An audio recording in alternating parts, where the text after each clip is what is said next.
रतनगढ़ की वार्ड संख्या 34 में अपने बेटे के साथ रहने वाली 55 वर्षीय महिला का सिर ढकने के लिए एक ही आशाना था और वह भी बारिश में ढह गया। मकान ढह जाने से महिला खुले आसमान के नीचे जीवन यापन करने को मजबूर है। मामले के अनुसार वार्ड 34 में 55 वर्षीय जाना देवी के मकान में एक ही कमरा बना हुआ था। पति रामलाल लुहार की 4 वर्ष पूर्व हार्ट अटैक से मौत हो गई तथा उसके बाद वह अपने 18 वर्षीय बेटे भिवाराम के साथ एक मकान में रहकर जीवन यापन कर रही थी। लेकिन क्षेत्र में हुई बारिश के कारण आई सीलन से कमरा ढह गया, जिसके कारण महिला खुले आसमान के नीचे रहने को मजबूर है। वर्तमान में बेटा मजदूरी के लिए रतनगढ़ से बाहर गया हुआ है।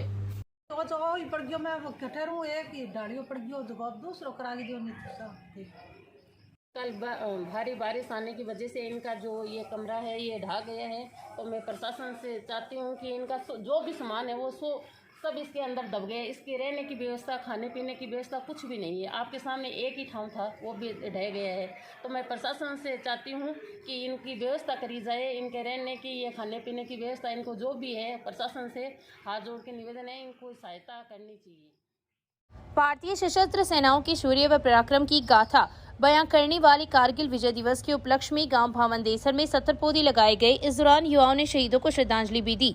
इस अवसर पर भारतीय कांग्रेस ब्रिगेड कमेटी के जिला अध्यक्ष सुभाष धीतरवाल, श्री कृष्ण, सोहनलाल धीतरवाल, कृष्ण, विजयपाल, अमरचंद, राकेश कोदारा, मुकेश सहित कई युवा उपस्थित थे।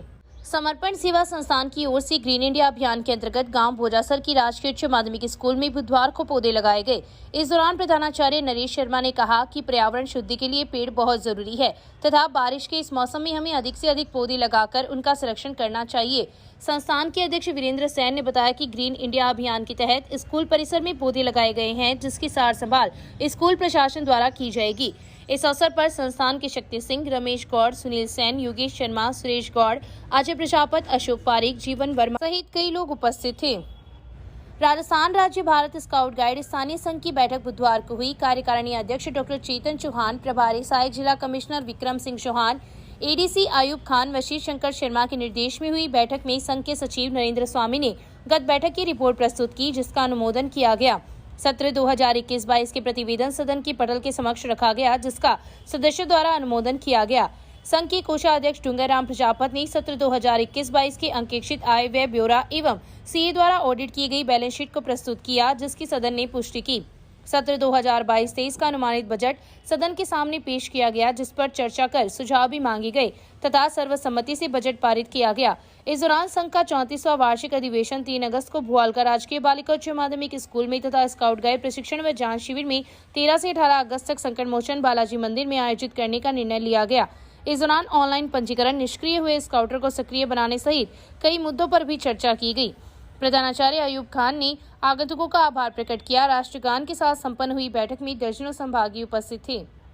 दिरासत सड़क मार्ग पर स्थित सराफ शिवालय में महिलाओं व युवतियों ने कावड़ लाकर भगवान शंकर का जलाभिषेक किया।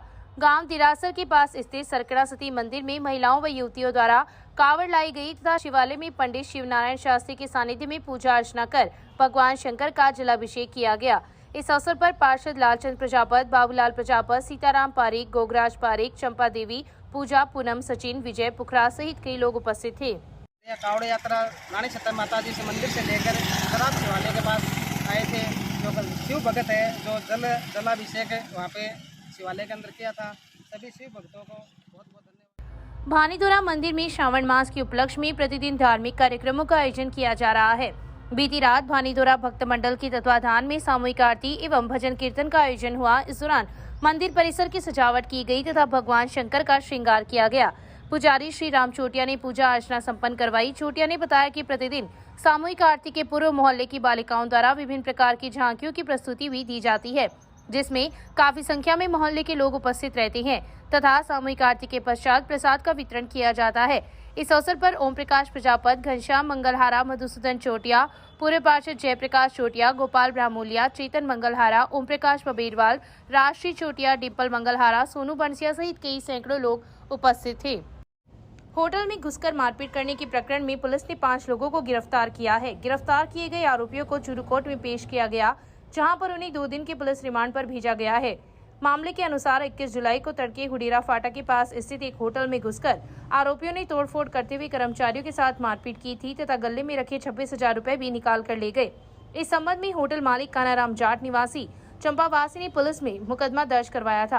कानाराम ने रिपोर्ट में लिखा था कि उसका बेटा जितेंद्र होटल बंद कर भोजन करके सो गया था। उसका छोटा बेटा बबलू होटल कर्मचारी मामराज नायक सचिन वाल्मीकि होटल की देखरेख कर रहे थे।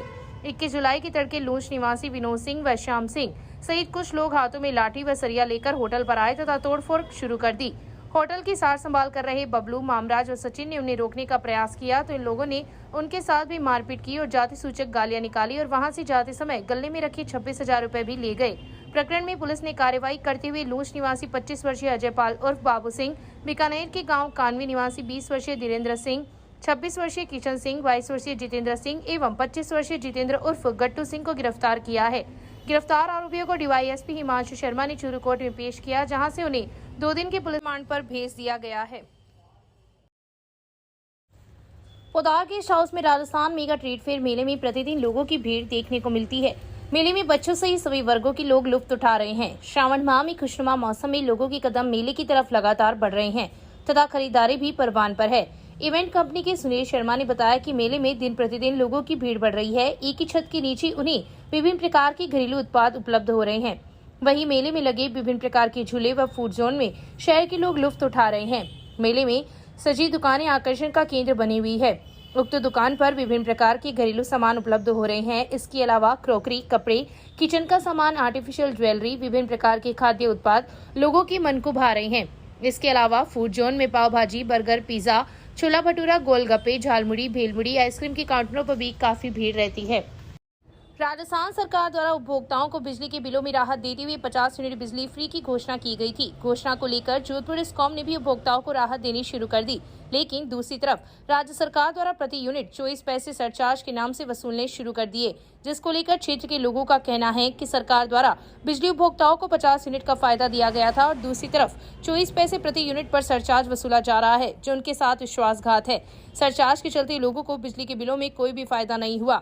सरकार को चाहिए कि बिजली में अगर जरूरतमंद लोगों को राहत प्रदान करनी है तो सरचार्ज में राहत प्रदान करनी चाहिए। दूसरी तरफ दिल्ली व पंजाब सरकार की तर्ज पर राजस्थान सरकार को भी 300 यूनिट तक बिजली फ्री कर प्रदेश के जनता को राहत देनी चाहिए, ताकि दैनिक मजदूरी करने वाले लोगों को राहत मिल सके।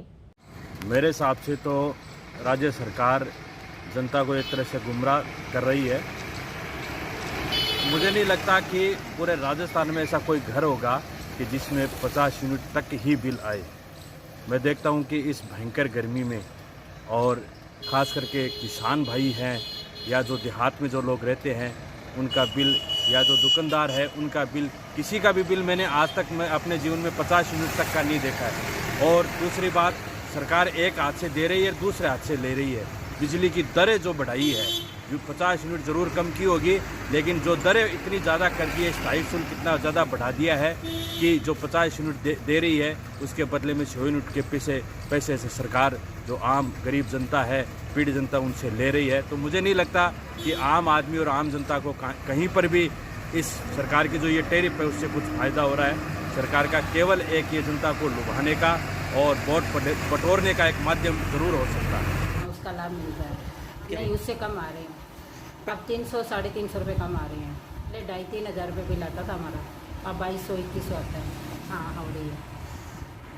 अब वो तो सरकार की सोच है कि वहाँ करे या ना करे, पर राजस्थान के लिए सही है, ये फ्री होनी चाहिए। बिल्कुल, इसमें गरीब जनता को बेहद फायदा हो रहा है। जो मेरे वार्ड में तो काफ़ी लोग गरीब की जनसंख्या में है, तो उसमें क्या है कि पहले लोगों में 500-700 रुपये बिल आते थे, उसको निःशुल्क 0 बैलेंस भी आ रहा है। लोगों को काफ़ी फ़ायदा हो रहा है, काफ़ी कारगर साबित हो रही है। बहुत अच्छी स्कीम है।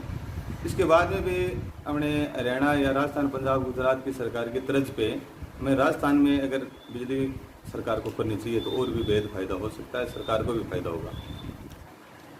ये इसमें क्या है कि जो राज्य कर्मचारियों को या मान लो छिज्जत क्या है, उसमें अपना मेंटेनेंस बना के वो खर्चा निकाल रही है, जबकि जहाँ तक वो गलत है। लेकिन ये चोरियाँ रुक जाए तो इसमें भी बंद भी करना चाहिए।